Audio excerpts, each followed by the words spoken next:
안녕하세요. 세움학원에서 지구과학 가르치는 강사 김휘영입니다. 오늘 시간에는 예비고의 겨울방학 특강 지구과학 수업 설명드리도록 하겠습니다. 가장 먼저 우리 예비 고2 친구들은 어느 해보다 수능이 중요하기 때문에 현재 대학 수학능력 시험에 대해서 지구과학 위치 먼저 설명드리고요. 두 번째는 수능 출제 경향 설명드리겠습니다. 지구과학이 수능 출제 경향이 어떻게 되는지를 알아야만 우리 친구들 겨울방학 이용하여서 정시와 수시 모두 대비할 수 있도록 각인시키겠습니다. 세 번째로는 이제 중요한 내신 지구과학 설명드리고 마지막으로 겨울특강은 어디에 초점 맞춰서 수업이 진행되는지 설명드리도록 하겠습니다.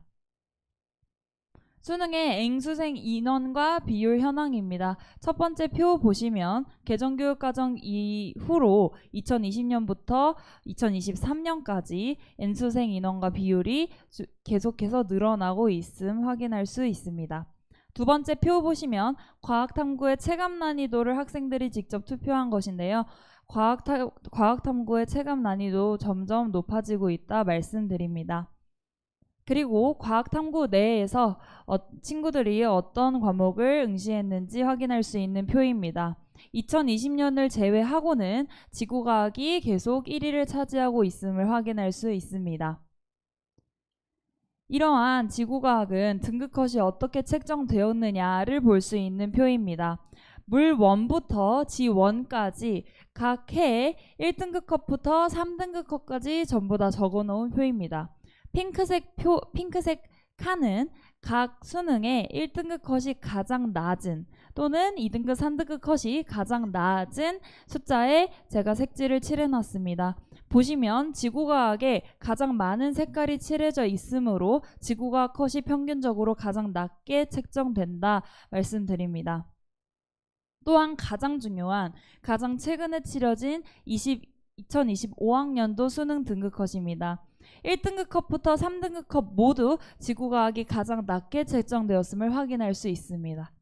그러면 이렇게 어렵게 출제되는 지구과학은 도대체 무엇이 어려운지, 또한 어려운 문항들은 어느 파트에서 출제되고 있는지 수능 출제 경향 알아보도록 하겠습니다. 이는 수능의 오답 유형 중 1위 문항들을 제가 정리해 놓은 표입니다. 보시면 아시겠으나 모두 별 파트, 3단원 우주 파트에서 출제되고 있음을 확인할 수 있습니다. 오답률 2위 문항 정리해 놓은 표입니다. 가운데 두 문항은 1단원 고체지구에서 출제되었고 양 사이드 문항 역시 우주 파트에서 출제되었음을 알 수 있습니다. 오답률 3위 문항 마찬가지입니다. 가장 왼쪽에 있는 문항은 고체지구에서 고지자기 파트라는 문항 출제되었고 나머지 세 문항 모두 이 역시 우주 파트에서 출제되었음을 확인할 수 있습니다. 가장 중요한 2025학년도 최근 수능의 오답률 1위부터 3위는 따로 보도록 하겠습니다. 오답률 1위 문항은 오답률이 80%에 육박하는 킬러 문항이었습니다. 우주 구성 물질이라는 우주 파트에서 또한 출제되었고 오답률 2위와 3위 문항 모두 우주 파트에서 출제되었음을 알 수 있습니다.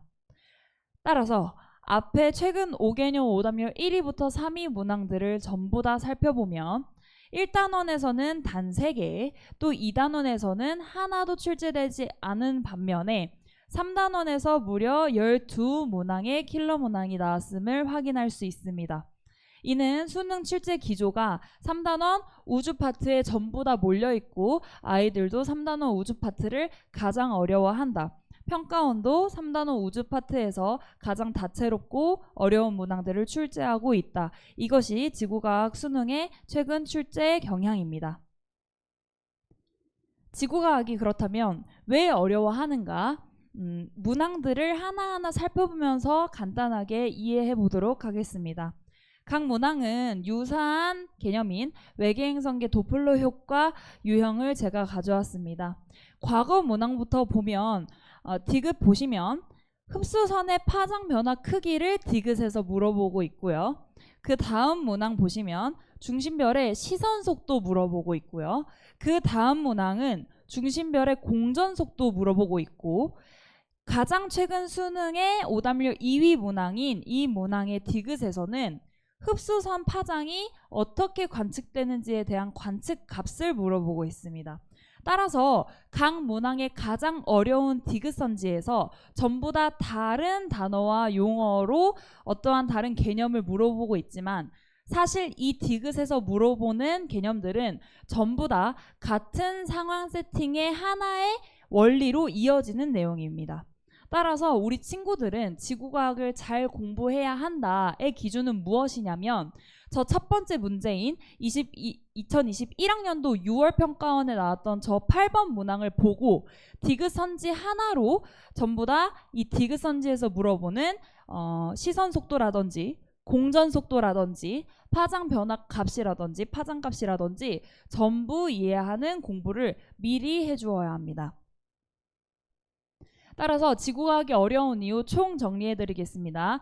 첫 번째, 개념 양이 안 그래도 많지만 개념을 전부 다 이해하기 위해서 암기해야 하고 이해하는 그 원리가 너무너무 많습니다. 이 1번만으로도 지구과학에서 양이 많다고 힘들어하는 친구들이 너무 많습니다. 또 두 번째 이유는 자료 해석입니다. 하나의 개념을 배우면 그 개념을 적용시킬 수 있는 다채로운 자료가 나오기 때문에 자료 해석에 어려움을 호소하는 친구들도 많습니다. 세 번째, 기출에 대한 학습 깊이가 아주 깊어야 하는데 그 기출을 깊이 공부할 수 있는 여력이 되지 않습니다. 따라서 우리 친구들은 이 각각의 세 가지 어려운 이유에 대해서 이렇게 대비해야겠습니다. 첫 번째, 원리에 입각한 개념을 배우셔야 합니다. 개념 하나를 배울 때 그 개념을 외우는 것이 아닌 그 개념을 꿰뚫는 원리까지 전부 총체적으로 이해한 후 암기를 하셔야 합니다. 두 번째, 자료 해석만으로 끝나면 안 됩니다. 그 자료는 똑같이 출제되지 않습니다. 따라서 다양한 자료가 다채롭게 나올 때 그 자료를 해석할 수 있는 자료 해석의 애티튜드, 태도를 정립하는 방법을 배우셔야 합니다. 세 번째, 개념이 기출에 반영되고 있음을 친구들이 느끼셔야 합니다. 개념을 단순히 물어보는 기출은 중요하지 않습니다. 기출의 개념이 깊이 박혀 있고 그 깊숙한 곳의 원리까지 전부 이해해야만 기출을 잘 공부했다라고 말씀드릴 수 있겠습니다. 자, 그러면 이번엔 내신 지구과학은 어떻게 출제되는지에 대해서 말씀드리도록 하겠습니다. 강남권 내신 지구과학은 공통적인 특징이 있는데요. 첫 번째, 고3 지구과학 모의고사 수준으로 출제됩니다. 이는 우리 아이들도 고2 수준이 아닌 고3 모의고사 수준까지 공부를 해야 함을 의미합니다.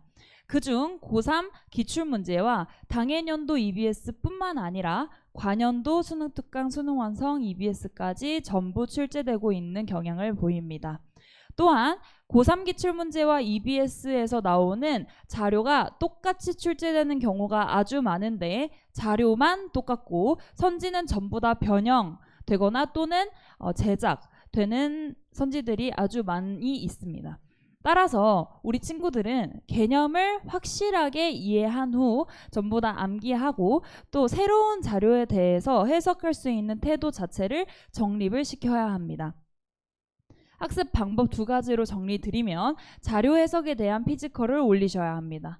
자료는 똑같은 게 시험에 똑같이 나올 확률이 아주 드물기 때문에 처음 보는 자료라도 잘 해석할 수 있는 그 자료 해석 애티튜드를 정립을 하셔야 합니다. 두 번째는 자료 해석 태도의 그 근간은 어디서 잡느냐 하면 바로 고3 수능 기출 풀이와 EBS 통해서 그 안에 담겨있는 원리까지 해석하는 공부를 해야 합니다. 자, 그러면 겨울방학 특강 이를 토대로 안내 드리도록 하겠습니다. 제 수업 특징은 첫 번째, 평가원과 수능 기출의 세팅을 전부 이해시킬 예정입니다. 이 세팅을 이해를 해야만 그 안에 개념이 어떻게 물어봐지고 있는지, 평가원은 개념의 이해를 어떻게 요구하고 있는지를 전부 잡고 이해할 예정입니다. 두 번째는 기출 유형을 제가 직접 다시 솔팅했습니다. 기출 유형은 시중 판매되고 있는 교재의 유형처럼 공부하시면 안 되고 전부 세밀하게 유형을 나눠서 다시 공부하셔야 됩니다. 그 유형 속에서 기출이 어떻게 디벨롭 되고 있는지, 어떻게 발전되고 있는지 전부 이해하셔야 합니다. 세 번째, 자료 해석에 대한 애티튜드 내용입니다. 자료를 새로 보는 자료도 잘 해석할 수 있는 태도를 잡으셔야 합니다. 그 애티튜드 정립 방법은 문제 하나하나를 풀면서 자료 해석을 할 수 있는 근본적인 원리를 잡아야 합니다. 마지막입니다. 제가 박헌진 통합과학연구소 소속 강사이기 때문에 박헌진 통합과학연구소 내에서 전문 강사들과 전문 조교님들이 함께 해주시는 클리닉으로 함께 우리 친구들 이끌어 나갈 수 있을 것 같습니다. 그래서 클리닉 참여하면 제가 직접 개별 밀착하여 클리닉 진행하도록 하겠습니다. 다음은 방학특강 동안에 진행되는 교재 구성 안내드립니다. 첫 번째는 저희 프린시플 방학특강 동안 진행되는 개념 교재입니다. 그리고 두 번째는 기출 주간지입니다. 시그니처인데요. 이 시그니처 안에는 우리 고2, 고3들이 전부 무조건 풀어야 하는 필수 유형들 뿐만 아니라 더불어 우리 기출에 나올 수 있는 고난이도 유형까지 전부 정리하여 제가 아까 말씀드린 새로운 기출 유형 솔팅이 반영되어 있을 예정입니다. 마지막으로는 이 기출 주간지에서 나오는 고난이도 문제에 대한 자료 해석 애티튜드라든지 그 안에서 느낄 수 있는 원리들을 전부 저의 손필기로 정리하여 아이들에게 제공하고 있습니다. 따라서 아이들은 해설지 보지 않아도 이 손풀이 해설만 보더라도 제가 해설해주고 제가 다시 알려줬던 내용들 복습할 수 있도록 설계해 놓았습니다. 다음은 제 제자의 카톡을 가져왔습니다. 이 제자는 제가 정말 감동받은 편지를 하나를 보내줬었던 적이 있어서 제가 제 진심을 전달하기 위해서 가져왔습니다. 제가 지구과학을 얼마나 사랑하고 또 학생들에게 이 지구과학을 얼만큼 알려주고 싶어 하는지 그 열정 너무 잘 느낄 수 있는 편지를 저에게 보내주었습니다. 따라서 우리 앞으로 만날 제 제자와 친구들도 이 열정과 노력 그대로 전달되도록 제가 또 최선을 다해서 지도하도록 하겠습니다. 그러면 마지막으로 제 겨울특강 수업 안내드리고 마무리하겠습니다. 개강일은 1월 6일 월요일이고요. 월요일에 6시부터 9시까지 매주 진행될 예정입니다. 앞에 말씀드렸던 것 같이 우주 파트가 가장 어렵게 출제되고 있기 때문에 대부분의 수업을 우주 파트 위주로 진행할 예정입니다. 다만 1학기 내신이 중요하기 때문에 1학기 내신에서 주요로 다루는 단원 2개를 마지막 2주차에 걸쳐서 진행할 예정입니다. 뿐만 아니라 우주 파트와 고체지구 전반적인 내용을 점검할 수 있는 최종 모의고사도 2회 제공하여 학생들 학습을 돕겠습니다. 그렇다면 지구과학 새로운 패러다임 김희영이었습니다. 감사합니다.